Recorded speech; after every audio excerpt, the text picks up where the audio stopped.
Nuestras riquezas, de Piotr Kropotkin, del libro La conquista del pan.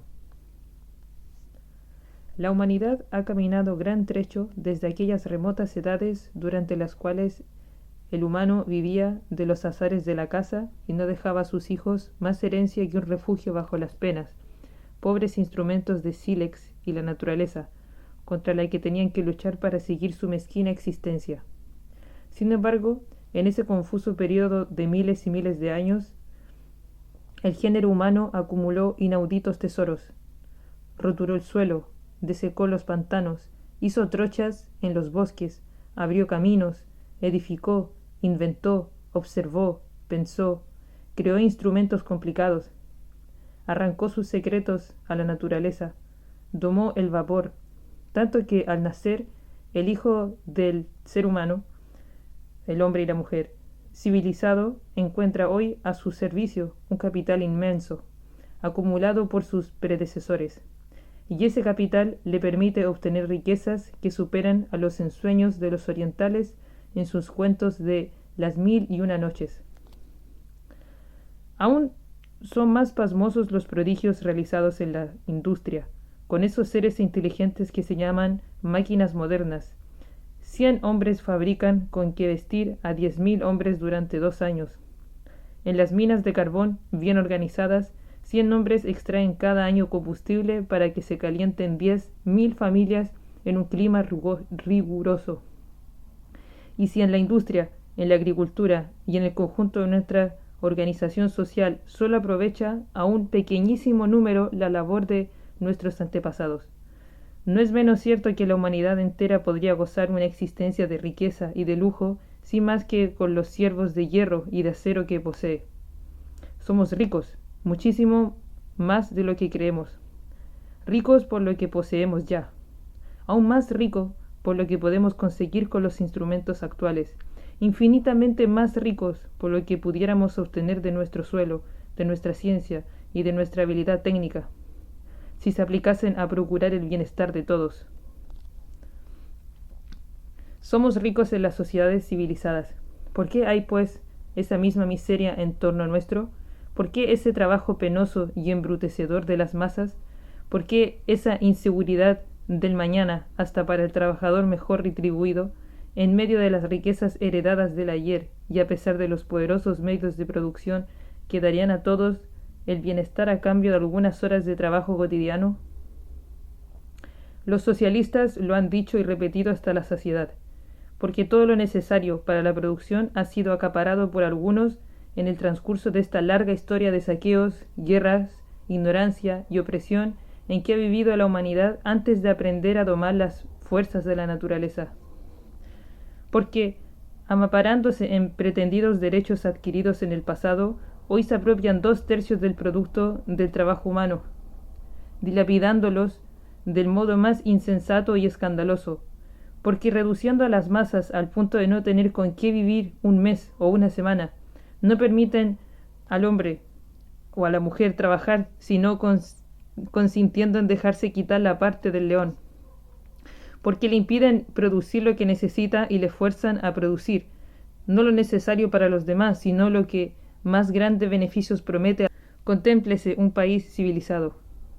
Taláronse los bosques que antaño lo cubrían, se desacaron los pantanos, se saneó el clima, ya es habitable, el suelo, que en otros tiempos solo producía groseras hierbas, suministra hoy ricas mieses. Las rocas, suspensas sobre los valles del mediodía, forman terrazas por donde trepan las viñas de dorado fruto. Plantas silvestres que antes no daban sino un fruto áspero o unas raíces no comestibles, han sido transformadas por reiterados cultivos en sabrosas hortalizas, en árboles cargados de frutas exquisitas.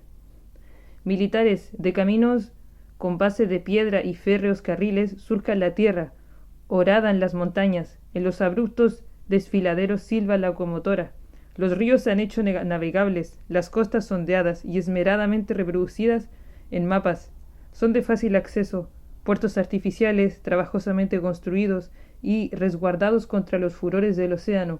Dan refugio a los buques, orándase las rocas con pozos profundos, laberintos de galerías subterráneas se extienden allí donde hay carbón que sacar o minerales que recoger. En todos los puntos donde se entrecruzan caminos han brotado y crecido ciudades, conteniendo los tesoros de la industria, de las artes y de las ciencias. Cada hectárea de suelo que labramos en Europa ha sido regada con el sudor de nuestras muchas razas. Cada camino tiene una historia de servidumbre personal, de trabajo sobrehumano, de sufrimiento del pueblo. Cada legua de vía férrea, cada metro de túnel han recibido su porción de sangre humana. Los pozos de las minas conservan aún frescas las huellas hechas en la roca por el brazo del barrenador. De uno a otro pilar pudieron señalarse las galerías subterráneas por la tumba de un minero, arrebatado en la flor de la edad por la explosión de Grisú, el hundimiento o la inundación. Y fácil es adivinar cuántas lágrimas, privaciones y miserias sin nombre ha costado cada una de esas tumbas de la familia que vivía en el exiguo salario del hombre enterrado bajo los escombros. Las ciudades, enlazadas entre sí con carriles de hierro y líneas de navegación, son organismos que han vivido siglos. Cava su suelo y encontrarás hiladas superpuestas de calles, casas, teatros, circos y edificios públicos. Profundiza en su historia y vas a ver cómo la civilización de la ciudad, su industria, su genio han crecido lentamente y madurado por el concurso de todos sus habitantes antes de llegar a ser lo que son hoy. Y aún ahora, el valor de cada casa, de cada taller, de cada fábrica, de cada almacén, solo es producto de la labor acumulada de millones de trabajadores sepultados bajo tierra, y no se mantiene sino por el esfuerzo de legiones de hombres que habitan en ese punto del globo. ¿Qué sería de los docks de Londres o de los grandes bazares de París si no estuvieran situados en esos grandes centros del comercio internacional? ¿Qué sería de nuestras minas, de nuestras fábricas, de nuestros astilleros y de nuestras vías férreas sin el cúmulo de mercaderías transportadas diariamente por mar y por tierra? Millones de seres humanos han trabajado para crear esta civilización de la que hoy nos gloriamos. Otros millones, diseminados por todos los ámbitos del globo, trabajan para sostenerla.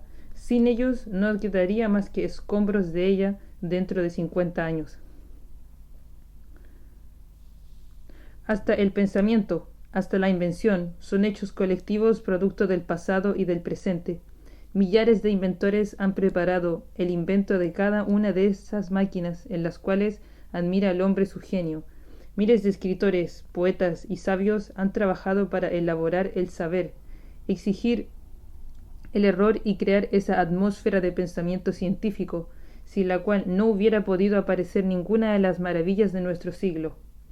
Pero esos millares de filósofos, de poetas, de sabios e inventores no habían sido sino inspirados por la labor de los siglos anteriores. No fueron durante su vida alimentados y sostenidos, así en lo físico como en lo moral, por legiones de trabajadores y artesanos de todas clases. No adquirieron su fuerza impulsiva en lo que les rodeaba. Ciertamente el genio de un Seguin, de un Mayer y de un Grobet han hecho más por lanzar la industria a nuevas vías que todos los capitales del mundo. Estos mismos genios son hijos de industria, igual que de la ciencia, porque ha sido necesario que millares de máquinas de vapor transformaran año tras año a la vista de todos el calor en fuerza dinámica y esta fuerza de sonido en luz y en electricidad antes de que esas inteligencias geniales llegaran a proclamar el origen mecánico y la unidad de las fuerzas físicas. Y si nosotros, los hijos del siglo XIX, al fin hemos comprendido esta idea y hemos sabido aplicarla, es también porque para ello estábamos preparados por la experiencia cotidiana. También los pensadores del siglo pasado lo habían entrevisto y enunciado, pero quedó sin comprender, porque el siglo XVIII no había crecido como nosotros, junto a la máquina de vapor. Piénsese en las décadas que hubieran transcurrido aún en ignorancia de esa ley que nos ha permitido evolucionar la industria moderna. Si Watt no hubiese encontrado en Soho trabajado hábiles para construir con metal sus planes teóricos, perfeccionar todas sus partes y aprisionándolo dentro de un mecanismo completo, hacer por fin el vapor más dócil que el cabello, más manejable que el agua. Cada máquina tiene la misma historia, larga historia de noches en blanco y de miseria, de desilusiones y de alegrías, de mejoras parciales halladas por varias generaciones de obreros desconocidos que venían a añadir al primitivo invento esas pequeñas nonadas sin las cuales permanecería estéril la idea más fecunda. Aún más, cada nueva invención es una síntesis resultante de 1000 inventos anteriores en el inmenso campo de la mecánica y de la industria.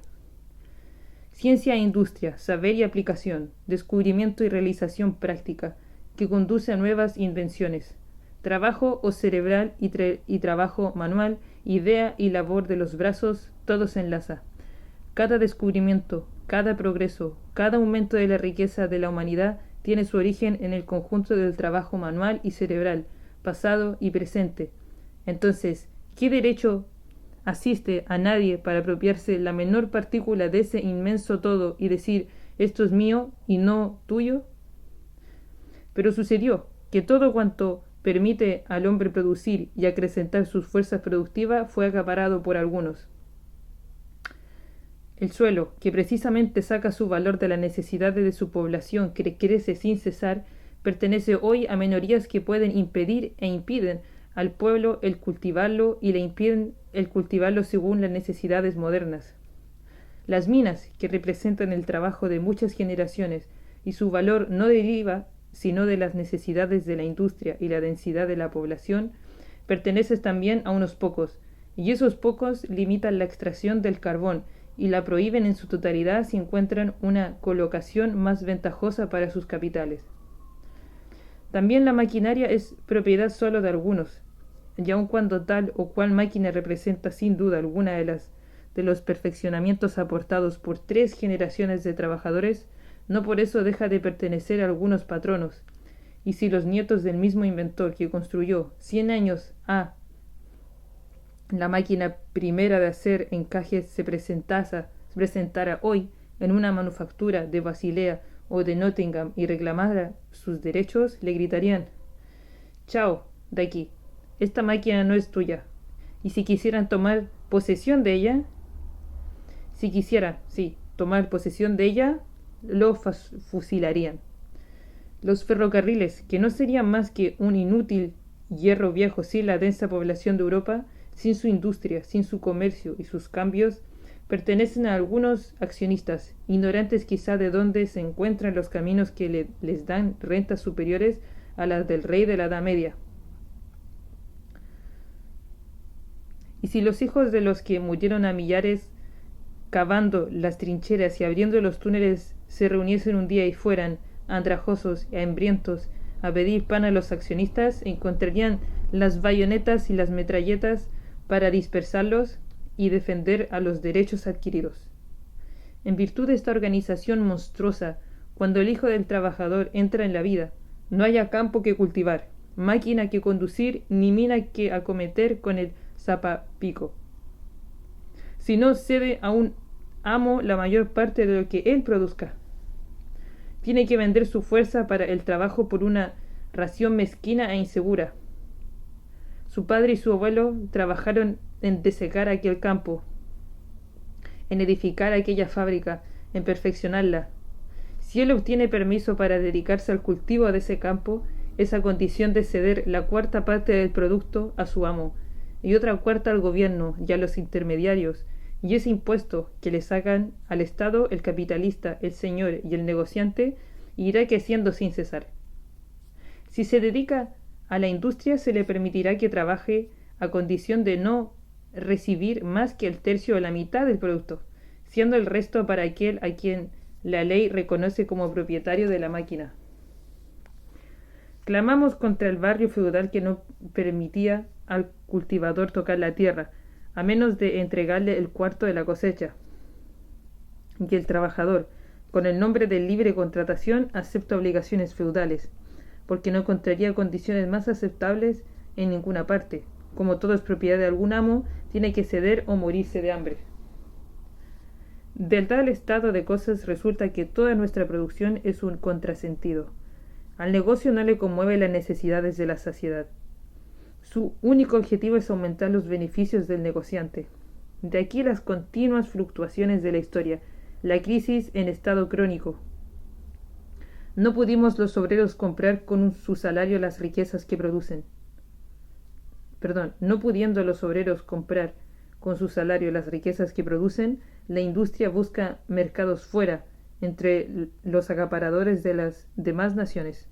Pero en todas partes se encuentra competidores, puesto que la evolución de todas las naciones se realiza en el mismo sentido. Y tienen que estallar guerras por el derecho de ser dueños de los mercados, guerras por las posesiones en Oriente, por el imperio de los mares, para imponer derechos aduaneros y dictar condiciones a sus vecinos. Guerras contra los que se sublevan. No cesa en Europa el ruido del cañón. Generaciones enteras son asesinadas. Los estados europeos gastan en armamentos el tercio de sus presupuestos. La educación también es privilegio de ínfimas minorías. ¿Puede hablarse de educación cuando el hijo del obrero se ve obligado a la edad de 13 años a bajar a la mina o ayudar a su padre en las labores del campo? Mientras que los radicales piden mayor extensión de las libertades políticas, muy pronto advierten que el hábito de la libertad produce con rapidez el levantamiento de los proletarios y entonces cambian de camisa, mudan de opinión y retornan a las leyes excepcionales y al gobierno del sable. Un vasto conjunto de tribunales, jueces, verdugos, polizontes y carceleros es necesario para mantener los privilegios. Este sistema suspende el desarrollo de los sentimientos sociales. Cualquiera comprende que sin rectitud, sin respeto a sí mismo, sin simpatía y apoyos mutuos, la especie tiene que degenerar. Pero eso no les importa a las clases directoras, e inventan toda una ciencia absolutamente falsa para probar lo contrario. Se han dicho cosas muy bonitas acerca de la necesidad de compartir lo que se posee con aquellos que no tienen nada, pero cuando se le ocurre a cualquiera poner en práctica este principio, enseguida se le advierte que todos esos grandes sentimientos son buenos en los libros poéticos, pero no en la vida. Mentir es envilecerse, rebajarse, decimos nosotros, y toda la experiencia civilizada se trueca en una inmensa mentira, y nos habituamos, acostumbrando a nuestros hijos a practicar como hipócritas una moralidad de dos caras. El simple hecho del acaparamiento extiende así sus consecuencias a la vida social. A menos de perecer, las sociedades humanas vense, obligadas a volver a los principios fundamentales. Siendo los medios de producción obra colectiva de la humanidad, vuelven al poder de la colectividad humana. La apropiación personal de ellos no es justa ni útil. Todo es de todos, puesto que todos lo necesitan, puesto que todos han trabajado en la medida de sus fuerzas, y es imposible determinar la parte que pudiera corresponder a cada uno en la actual producción de las riquezas. Todo es de todos. He aquí la inmensa maquinaria que el siglo XIX ha creado. He aquí millones de esclavos de hierro que llamamos máquinas que cepillan y cierran, tejen e hilan para nosotros, que descomponen y recomponen la primera materia y forjan las maravillas de nuestra época.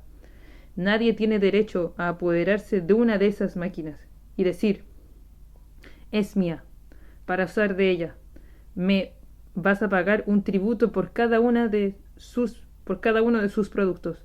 Como tampoco el señor de la Edad Media tenía derecho para decir al labrador, esta colina, ese prado son míos, y me vas a pagar por cada gavilla de trigo que tomes, por cada montón de heno que formes. Basta de esas fórmulas ambiguas, tales como el derecho al trabajador o a cada uno el producto íntegro de su trabajo. Los que nosotros proclamamos es el derecho al bienestar, el bienestar para todos.